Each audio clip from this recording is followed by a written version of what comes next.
BJD प्राथमिक सदस्य पदर इस्तीफा देले सस्मिता राणी सिंह। विजु जनता दल प्राथमिक सदस्य पदर इस्तीफा देइचंती सस्मिता राणी सिंह। निजर इस्तीफा पत्र से विजु जनता दल राज्य सभापति नवीन पट्टनायक को शुक्रवार प्रदान करिसंती। केन्दुझर सदर निर्वाचन मंडली पर प्रार्थी चयन निष्पत्ति से संतुष्ट नथिबा निज इस्तीफा पत्र रे दर्शाइचंती।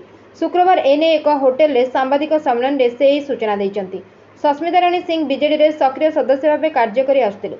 बीजेडी दलीय पदाधिकारी माने विभिन्न प्रतिश्रुति दे तांको प्रतारणा करथबा से अभियोग करिसंती। दल रे तांको गुरुत्व दिया जानथबा बेले तांको दिया जायथिबा प्रतिश्रुति पानीर गार सदृश होइतबा से अभियोग करिसंती।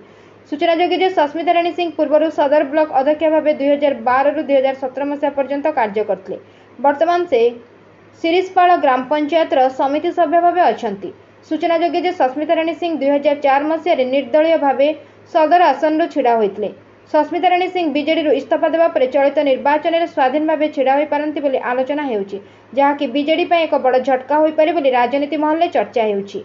सस्मिता राणी सिंह सिरिसपाल पंचायत समिति सभ्य अच्छे विजु जनता दल जड़े श्रृंखलित सदस्य एवं विजु जनता दल नीति आदर्श को अनुप्राणित करी मु विजु जनता दल रे सामिल होती।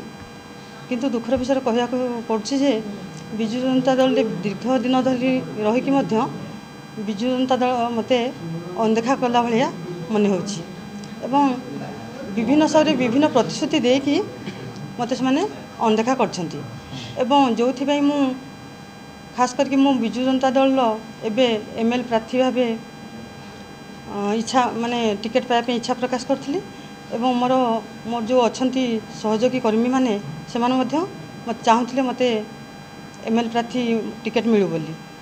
किंतु दुखर विषय कहया दुखर सहित कहया पड़ुछि जे एठिकार किछि विजु जनता दल किछि आग धाड़ीर नेता जो माने कि से माने चाहूना नथिले, तेणु मते टिकेट वंचित कराला। सेथिपे मु आज बाध्य होउछि विजु जनता दल इस्तीफा देवाई एवं आगामी 2024 निर्वाचन पई कौन रूपरेखा हेबो सेटा समय कहबो एवं सेटा मु आपनको जणैबी। Bureau report 51 news agency.